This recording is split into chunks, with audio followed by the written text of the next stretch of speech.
दोस्तों, जीवन में कई बार हम दो राहें पर खड़े होते हैं। पहली बार तब जब हम 10th स्टैंडर्ड की परीक्षा देकर, एग्जाम देकर पास होकर निकलते हैं, तो हमें कंफ्यूजन होती है कि मुझे कौन से सब्जेक्ट्स के अंदर जाना चाहिए। दूसरी ऑप्शन, जब कई बार हम प्रोफेशनल डिग्रीज लेने के बावजूद इस बात को हम चॉइस नहीं कर पाते या चूज नहीं कर पाते कि मुझे कौन सा करियर ग्राफ पकड़ना चाहिए, मुझे बिजनेस करना चाहिए या मुझे कोई जॉब करनी चाहिए। दोस्तों, एस्ट्रोन्यूमरोलॉजी इस मामले को बहुत ही अच्छे तरीके से, आसान तरीके से सुलझाती है।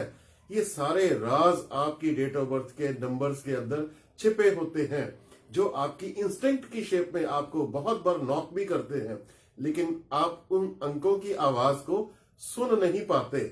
आज हम इसी के ऊपर डिस्कस करेंगे। अगर आप देखेंगे, आपके सामने बोर्ड के ऊपर एक स्टैंडर्ड फॉर्मेट बना हुआ है जो एस्ट्रोन्यूमरोलॉजी को दर्शाता है। इसी के तहत हमने किसी भी न्यूमरोलॉजी की किसी भी डेट ऑफ बर्थ को हमने इवेल्युएट करना होता है। 492, 357 एंड 816। 2 साल पहले मेरे पास एक यंग मैन आए। उन्होंने ऑस्ट्रेलिया से हॉस्पिटैलिटी मैनेजमेंट का कोर्स किया हुआ था। ये उनकी डेट ऑफ बर्थ थी। और अगर मैं इनकी डेट ऑफ बर्थ को देखूं तो इनका ये सबसे पहला एलिमेंट, जिसको हम कहते हैं मूलांक, साइकिक नंबर, ये है नंबर 2। अगर मैं पूरी डेट ऑफ बर्थ को आपस में टोटल कर दूं तो इनकी डेट ऑफ बर्थ का टोटल आ गया 24, दैट इज इक्वल टू 6। तो इनका डेस्टिनी नंबर बन गया 6। तो ये कॉम्बिनेशन की डेट ऑफ बर्थ का बन गया 2 and 6।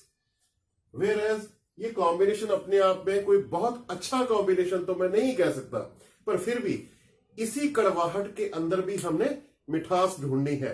अब ये हॉस्पिटैलिटी मैनेजमेंट का ऑस्ट्रेलिया से कोर्स करके आए और अब इनको करियर का चॉइस करनी है कि होटल में रहे या कहीं और जाए, अब्रॉड में जाके सेटल हो या इंडिया के अंदर ही अपने आप को जॉब के लिए आगे परस्यू करें। इनका बर्थ चार्ट को हम एवेल्युएट करते हैं। हम इसी फॉर्मेट के तहत इनकी डेट ऑफ बर्थ के सारे नंबर्स को यहां इस खाली बर्थ चार्ट के अंदर भरेंगे। अब जहां पे 2 आया वहां इनकी डेट ऑफ बर्थ का हमने 2 लिख देना है। उसके बाद 10 का हमने यहां 1 लिख दिया। 1992 का 1 भी हमने यहां डाल दिया और 9 and 9 अगेन 2। और इनका डेस्टिनी नंबर ये 6 भी हमने यहां पे लिख दिया। अब आप देखेंगे इनके बर्थ चार्ट के अंदर 4 हाउस ही कंप्लीट हो सके, बाकी 5 सारे के सारे खाली पड़े हुए हैं। इसका मतलब इनकी लाइफ के अंदर ये जो 4 हाउस, जो 4 प्लैनेट्स अवेलेबल हैं, उन्होंने ही इनकी जिंदगी को आगे बढ़ा के चलना है। लेकिन जो नंबर एब्सेंट रह गए, जो प्लैनेट्स एब्सेंट हो गए, जो प्रेजेंट नहीं है इनके बर्थ चार्ट में, उनकी कमियां लाइफ में तो भोगनी पड़ेगी। तो मेरी इनके बर्थ चार्ट को देख के और इस कॉम्बिनेशन को देख के पहला ही चीज मैंने इनके मन में कही कि क्या आपने कभी क्रूज पे जॉब करने की ट्राई की।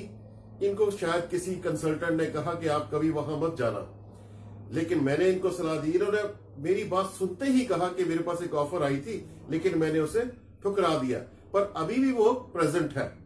तो मैंने इन्हें सलाह दी कि आप अगर क्रूज की जॉब को लेते हैं तो ये आपके लिए हाईली सक्सेसफुल हो सकती है। अब देखिए, 2 नंबर चंद्रमा का, पानी को रिलेट करता है।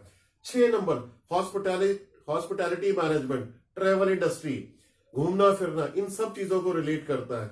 तो हम दोनों को अगर कंबाइन करें तो क्रूज के ऊपर हॉस्पिटैलिटी मैनेजमेंट की अगर जॉब मिलती है, he will be highly successful.